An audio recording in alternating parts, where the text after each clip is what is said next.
ಇನ್ನು ಹಾಸನದಲ್ಲಿ ಮಳೆಯ ಹೊಡೆತಕ್ಕೆ ಒಂದಿಲ್ಲೊಂದು ಅವಾಂತರಗಳಾಗ್ತಾನೆ ಇದೆ. ಭೂ ಕುಸಿತದ ಆತಂಕದ ನಡುವೆ ತಡೆಗೋಡೆಗಳಿಗೂ ಕಂಟಕ. ಸಕಲೇಶಪುರ ರಾಷ್ಟ್ರೀಯ ಹೆದ್ದಾರಿಯಲ್ಲಿ ಸಂಚಾರನೇ ಭಯ ಹುಟ್ಟಿಸ್ತಾ ಇದೆ. ರಸ್ತೆ ಸುರಕ್ಷತೆಗಾಗಿ ನಿರ್ಮಾಣ ಮಾಡಿದಂತ ತಡೆಗೋಡೆಗಳು ಸಕಲೇಶಪುರ ಹಾಗೆ ದೊಡ್ಡ ತಪ್ಪಲುವರೆಗಿನ ತಡೆಗೋಡೆ ಕುಸಿತವಾಗಿದೆ. ಬಿಟ್ಟು ಬಿಟ್ಟು ಮಳೆ ಸುರಿತಾನೇ ಇದೆ. ಹೀಗಾಗಿ ಮಣ್ಣು ಸುರಿತಾ ಇದೆ. ಮಣ್ಣು ಕುಸಿಬಾರದು ಅಂತ ಕಟ್ಟಿರುವಂತ ತಡೆಗೋಡೆ ಕೂಡ ಕುಸಿತವಾಗ್ತಾ ಇದೆ.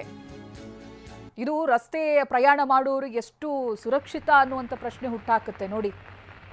ಮಣ್ಣನ್ನ ಅಗದಿದ್ದಾರೆ, ಅದು ಬೀಳಬಾರದು ಅಂತ ತಡೆಗೋಡೆ ಕಟ್ಟಿದ್ದಾರೆ. ಈಗ ತಡೆಗೋಡೆ ಸಮೇತವಾಗಿ ಮಣ್ಣು ಕುಸಿದು ಬೀಳ್ತಾ ಇದೆ. ನಮ್ಮ ಪ್ರತಿನಿಧಿ ಮಂಜುನಾಥ್ ಒಂದು ಪ್ರತ್ಯಕ್ಷ ವರದಿ ಕೊಟ್ಟಿದ್ದಾರೆ. ಅಲ್ಲಿಯ ಪರಿಸ್ಥಿತಿ ವಿವರಿಸಿದ್ದಾರೆ, ಬನ್ನಿ ನೋಡೋಣ.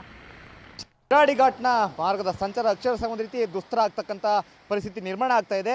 ಏನು ಸಕಲೇಶಪುರದಿಂದ ಮಾರನಹಳ್ಳಿವರೆಗೆ ಏನು ಚತುಷ್ಪಥ ರಸ್ತೆ ನಿರ್ಮಾಣ ಕಾಮಗಾರಿ ನಡೀತಾ ಇದೆ.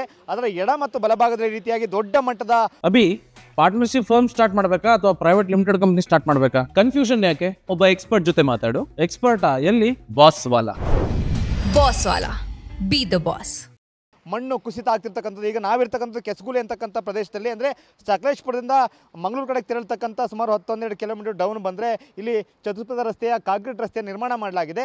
ಆ ರಸ್ತೆಯ ಸುರಕ್ಷತೆಗಾಗಿ ಏನು ತಡೆಗೋಡೆಯನ್ನು ಕಟ್ಟಲಾಗಿತ್ತು, ಆ ತಡೆಗೋಡೆಯನ್ನು ಕೊಚ್ಚಿಕೊಂಡು ಮಣ್ಣು ಕೆಳಗಡೆ ಬಂದಿರತಕ್ಕಂಥದ್ದು. ಆ ತಡೆಗೋಡೆ ಇದೆ, ತಡೆಗೋಡೆ ಕೆಳಭಾಗದಲ್ಲಿ ಚರಂಡಿಯನ್ನು ಕೂಡ ಮಾಡಿದ್ದಾರೆ ನೀರು ಹರಿದು ಹೋಗಲಿಕ್ಕೆ ಬೇಕಾಗಿ. ಆದರೆ ಆ ಮೇಲಿಂದ ಬಂದಂಥ ಮಣ್ಣು ಕಂಪ್ಲೀಟ್ ಆಗಿ ಆ ತಡೆಗೋಡೆಯನ್ನು ಕೂಡ ಕೊಚ್ಚಿಕೊಂಡು ಬಂದು ಚರಂಡಿಯನ್ನು ಕೂಡ ಮುಚ್ಚಾಕಿದೆ. ಇದು ಕೇವಲ ಒಂದು ಕಡೆಯಲ್ಲಿ ನಾವು ನೋಡ್ತಾ ಇದ್ದೀವಿ.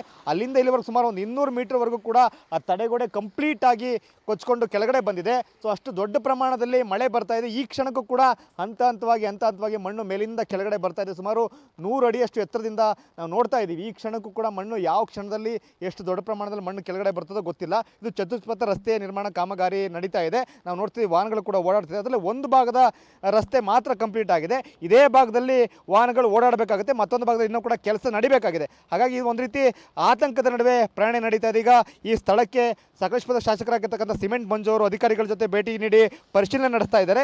ಯಾವ ರೀತಿಯಾಗಿ ಪ್ರಯಾಣಿಕರಿಗೆ ತೊಂದರೆ ಆಗದಿರೋ ರೀತಿಯಲ್ಲಿ ಪ್ರಯಾಣ ಮಾಡಲಿಕ್ಕೆ ಬೇಕಾಗಿರ್ತಕ್ಕಂಥ ಕ್ರಮಗಳನ್ನು ಕೈಗೊಳ್ಳಬೇಕು ಅಂತೇಳಿ ಅಧಿಕಾರಿಗಳಿಗೆ ಸೂಚನೆಯನ್ನು ಕೂಡ ಕೊಡ್ತಾ ಇದ್ದಾರೆ. ತಡೆಗೋಡೆಗಳು ಹೆಚ್ಚು ಕಮ್ಮಿ ಒಂದು 100-150 ಅಡಿ ಹೈಟ್ ಇದೆ ಇಲ್ಲೆಲ್ಲ. ಇಲ್ಲಿ ಅವಧಿಗೂ ಮುನ್ನವೇ ಈ ಸತಿ ಮಳೆ ಶುರುವಾಗಿದೆ. 25 ದಿವಸ ಮುಂಚೆ ಶುರುವಾಗಿದೆ.